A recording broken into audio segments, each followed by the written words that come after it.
Welcome to the review of BattleTech, the Crescent Inception.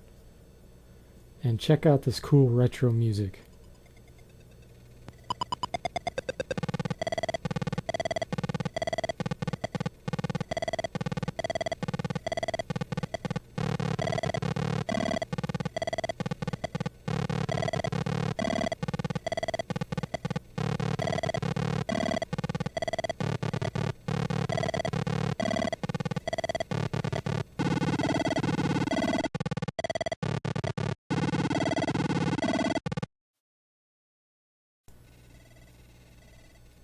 Okay, enough of the annoying music. You start the game as a character named Jason, and the first place you're going to go is this Citadel. It's a place where you can talk to Katrina, which I guess is your girlfriend, or there's a place where you can enroll in combat classes. I never did try to figure out the storyline to this game. It was very confusing. But as you can see, if you want to enroll in combat classes, you have to choose the type of weaponry you want to master. The tuition on the right side shows how much it costs. You can also try talking to others, but 99% of the time there's no one that's interested in talking with you. I guess Jason's just a big loser.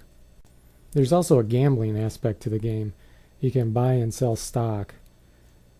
Like this is a pharmacy type stock, which is the most risky, but it can return the most money.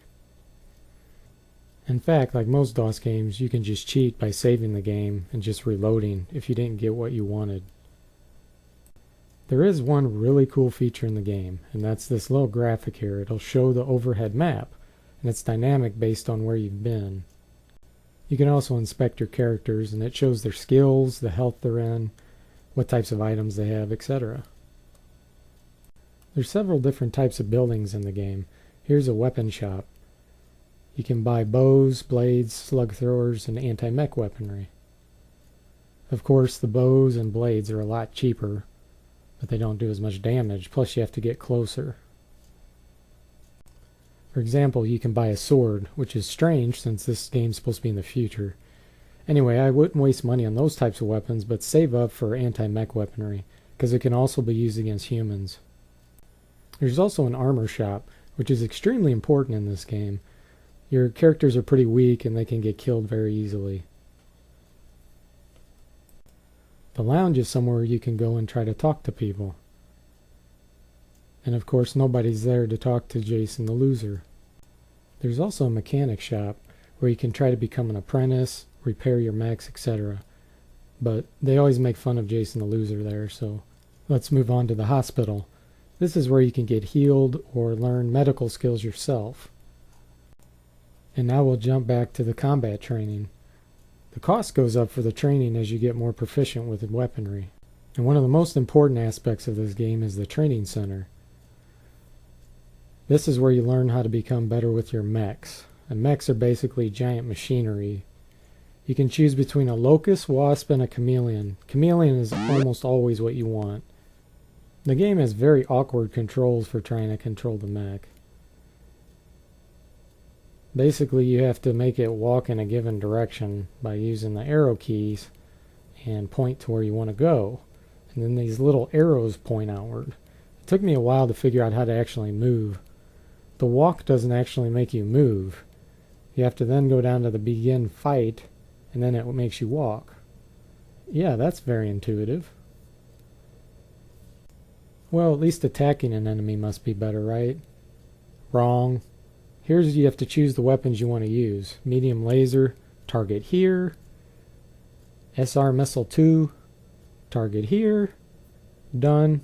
Begin fight.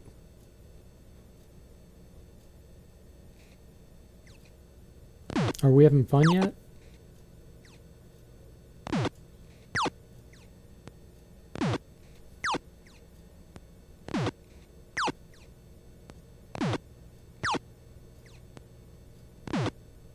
I guess the designers knew how boring it was, so they put these random graphics in every once in a while.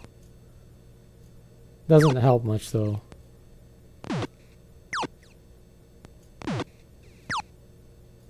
Yeah, that's how combat works. Here's why I said Chameleon's the best. Look at this boatload of equipment.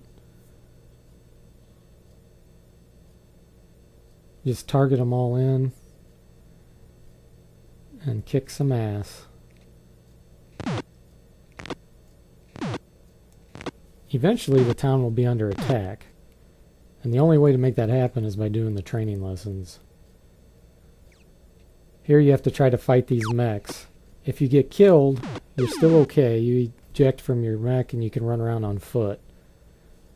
But I recommend trying not to do that and get away with a mech instead. As you can see, you got this little bitty peon running around on the ground. Some areas of the terrain don't allow you to continue, like this deep water. Eventually you'll get attacked by humans on foot. And instead of us fighting, doing the boring part, let's let the computer fight for us. Now as you can see, I'm shooting these missiles and it instantly kills the humans. That's why I said to wait for anti-mech weaponry.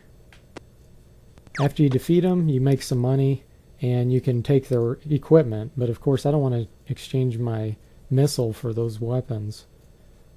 Unfortunately, fighting on foot and as humans isn't any more exciting than in the mechs. You do have the option of trying to flee, which I would recommend a lot of times because fighting isn't really worth it. You can examine your mech, which shows a pretty cool graphic and shows the different types of systems. It gives you a status update to see where things are going wrong and where your levels are at. There is a certain reality to this game, and no, it's not the gameplay, it's how these mechanics try to rip you off. You got 3 there heat sinks that are out and damaged. It's only 800 C-bills each. Why do I have a feeling that Jason the loser is becoming an even bigger loser? There's also a clothes shop, which allows you to become more discreet. If you buy the clothes and wear them around town, you're a lot less likely to get attacked. There's also a video hut. I think I'd rather have a Pizza Hut. Anyway, this video hut has holodisc players and terrain mappers, which are extremely expensive. One of the cities has an arena where you can fight to earn extra money. Of course, it's a gamble because some of your equipment may get damaged. One of the most irritating aspects of this game is you have to follow things sequentially, otherwise your mission will not continue. Here we go into Inauguration Hall and we finally get another character. The guy's name's Rex. As you can see, he's a lot tougher than Jason the Loser because his B, which stands for body, is a lot higher. Once you get Rex, you can choose who commands which, and then start synchronized walking. Isn't this cool how the mechs actually walk and take the exact same steps at the exact same time? So you spend the rest of the game looking for other characters. Here we finally find a guy, he's even wimpier than Jason, named Edward. And then you spend some more time fighting. Walking, fighting, walking. And now the most fun part, to show you some of the lame parts of the game. Jason has died. You cannot finish the game without him. Do you want to play again? Yes, please, more mind-numbing action. Jason fumbles with some bandages.